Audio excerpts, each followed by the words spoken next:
It is unbelievable. When the water in the Sea of Galilee is drying up, and the state of Israel has ruled the world for a day which is like a week, then in Sahih Muslim we are told a Muslim ruler will die and there will be disagreement concerning succession. And then a man is going to come out of Mecca. His name will be my name and his father's name will be my father's name, said the Prophet ﷺ. He'll have a broad forehead and a large nose, and he'll be known as Al-Mahdi. And he'd hurry from Medina to Mecca.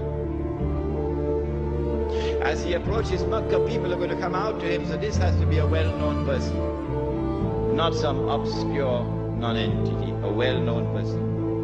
When the people of Mecca come out to him, they'll force him to accept the bay'ah, the oath of allegiance which legitimizes the leadership of the Amir al-Mu'mineen, bay'ah. He will accept the bay'ah at the Kaaba and then proclaim himself to be Al-Mahdi. It is only then that you would know that Al-Mahdi is there. So stop asking these foolish questions. Is he born already? Is he in Lebanon? Or maybe in Indonesia? That's foolishness. Al-Mahdi cannot emerge until Israel has become the ruling state in the world. Al-Mahdi cannot emerge until Dajjal has completed his mission. Al-Mahdi cannot emerge until the state of Israel has ruled the world for a day which is like a week. Al-Mahdi cannot emerge until the water has dried in the Sea of Galilee. So stop these foolish questions. He proclaims himself to be the Mahdi. There are going to be eclipses of the sun and the moon that month. But there have been eclipses of the sun and the moon in the past. But after he proclaims himself Al-Mahdi, he's going to be attacked from an army, with an army from Sham. That army comes down to the south, and armies are under the control of governments. And when that army is between Medina and Mecca going down south, the earth is going to open and swallow that army. That is the sign of all signs. Beyond a shadow of a doubt, validating the claim of this man that he is the Mahdi.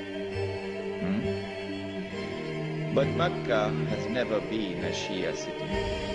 Never. And Mecca will not be a Shia city at that time. And Mecca will not come out to give allegiance to a Shia. And so you have to be living on the moon to believe that the Mahdi is going to be Shia. We do not say this to embarrass the Shia, or to be uncharitable to them, or to hurt their feelings in any way. This is just factual analysis. When the earth opens and swallows that army, then on that day, those from the world of the Shia who accept him as the Mahdi and follow him are our brothers in faith. And shoulder to shoulder we'll fight to liberate the Holy Land. But those from the Shia, and we anticipate that there will be those who will now reject him as the Mahdi because he is not Shia. You are not our brothers in faith. And you will not fight with us shoulder to shoulder to liberate the Holy Land.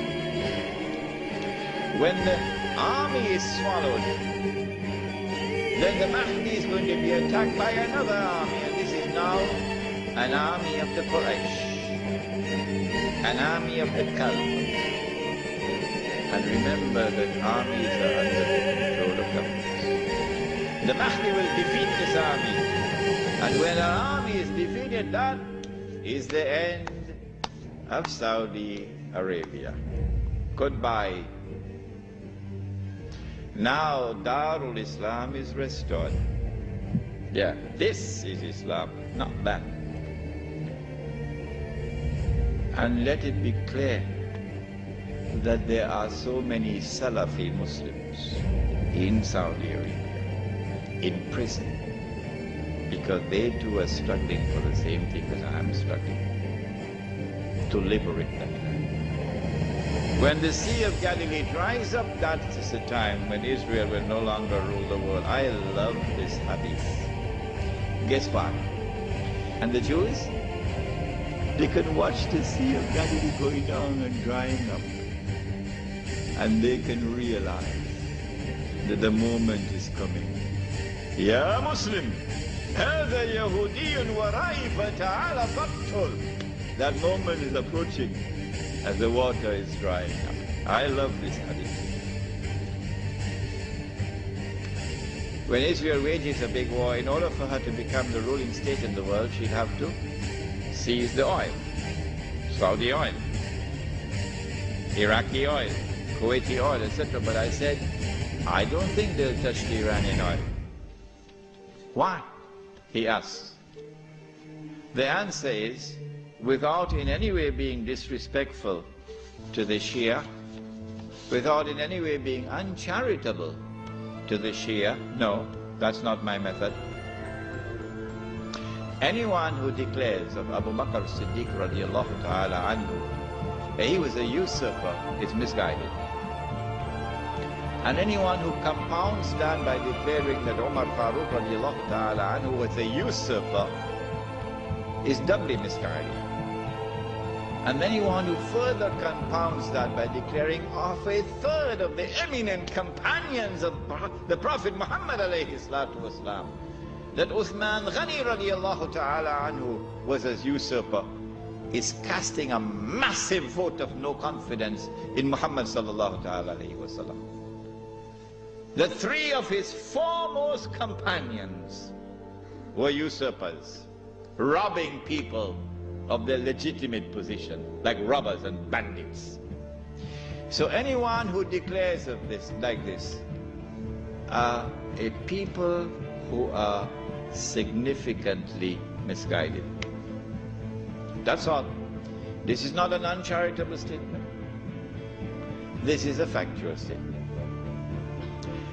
A less than valid, less than authentic expression of Islam will always be advantageous to Dajjal.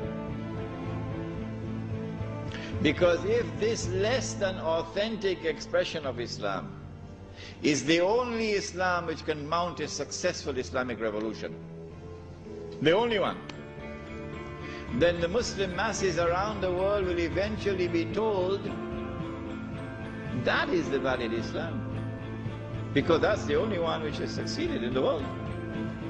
So you should give up the authentic Islam that you have and adopt that less than authentic Islam. Why would Israel want to dismantle such a state? No, it will not be in the interest of Israel to attack and seize the Iranian oil.